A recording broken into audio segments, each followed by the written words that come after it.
succeed, I must be a success. People must say you're successful. That's my identity, that's my sense of self.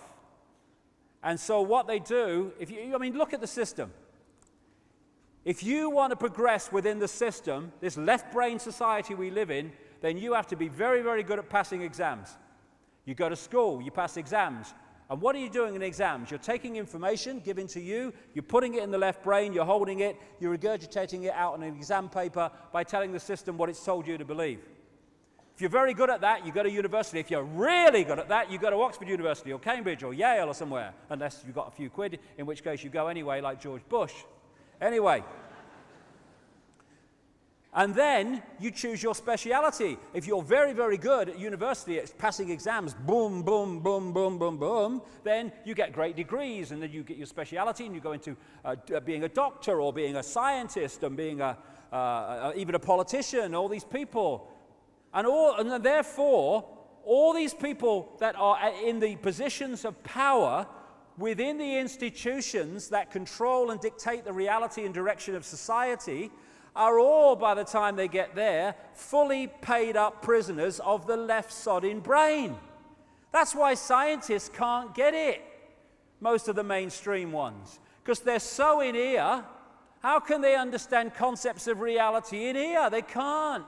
That's rubbish. I can't see it, taste it, hear it, or feel it, so it can't exist. But it does. No, it can't exist. And I'm a scientist. I'm clever. And so, if you look at society, you'll see more as the months go on. You are looking at a society designed to put the centuries across the entrance to that. So this doesn't talk to itself, and they don't become whole-brain people. We become prisoners, and that prison is the prison of the left brain. That's what it is, essentially.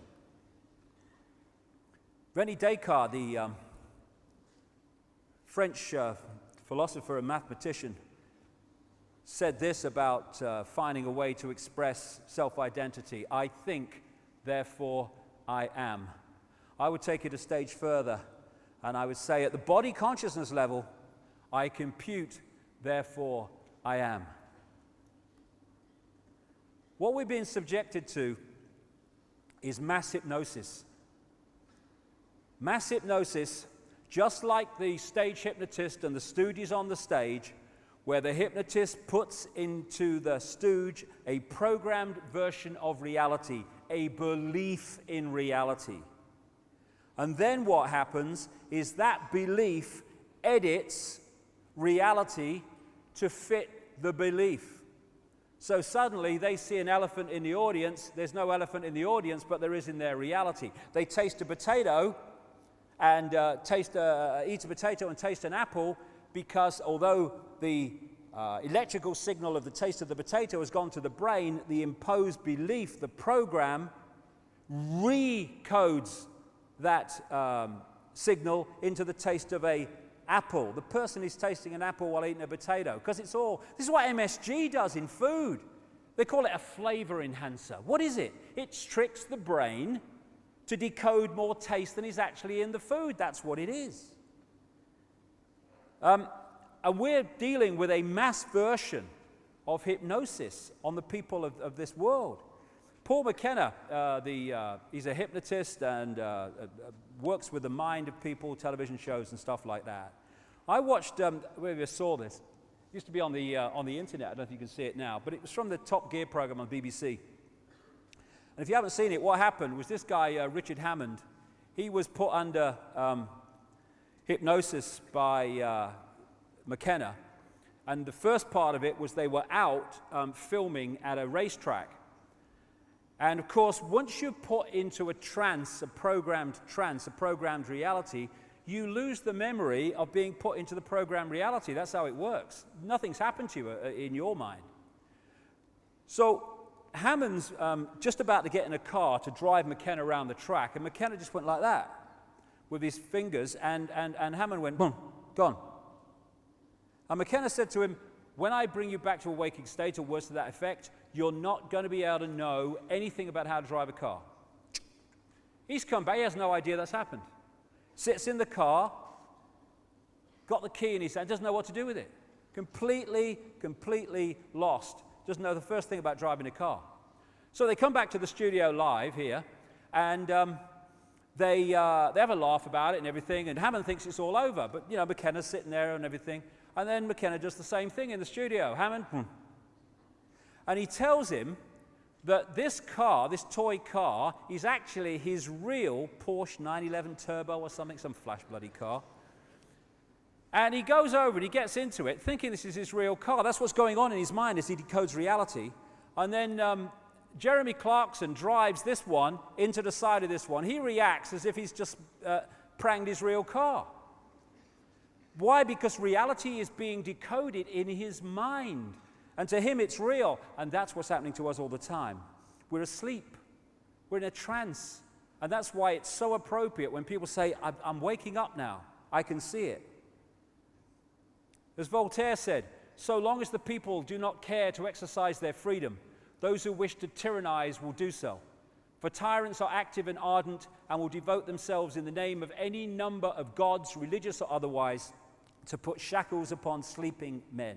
And of course, first, you must have sleeping men and women, and that's what the whole deal has been about. You are getting sleepy, sleepy, sleepy, sleepy. Good evening. Now tonight's news. These people are hypnotists. Don't realize it. They're programming a reality by repetition of a version of reality that they pound out on their mainstream news all the time. We see things not as they are, but as we are. The conspiracy in a line.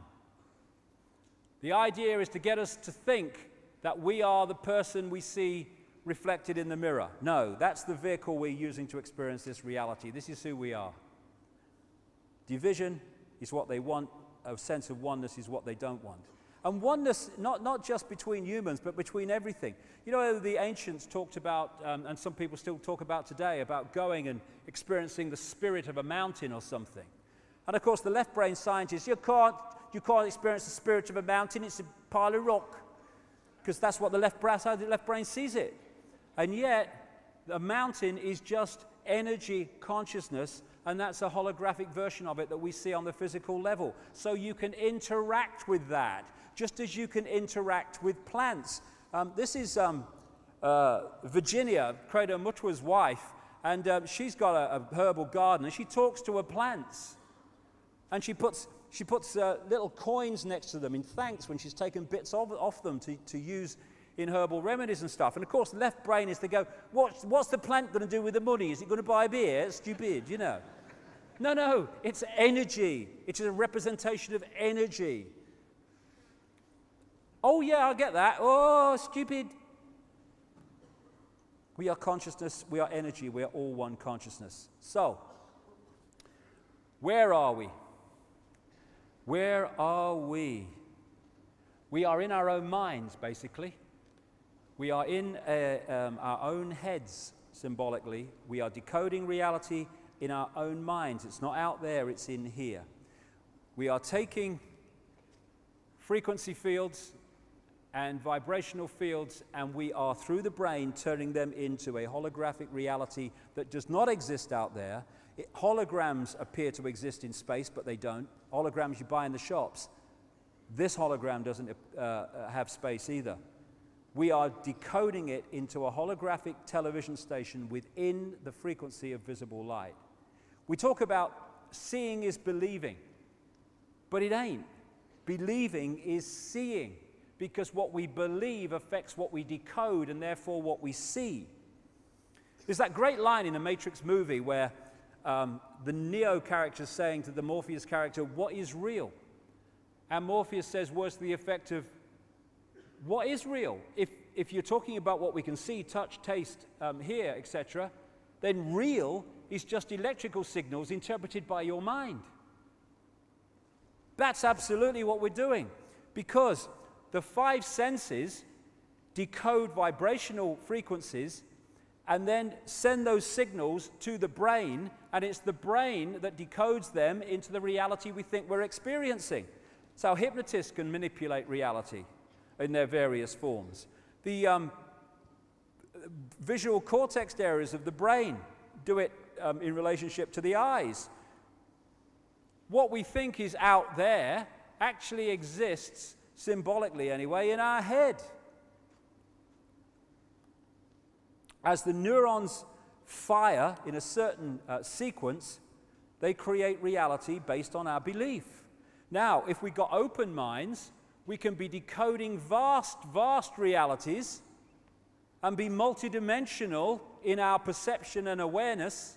We can be in this world physically, but not of this world in terms of our point of perception. Therefore, we're going to see the world in a completely different way to those stuck in left brain consciousness.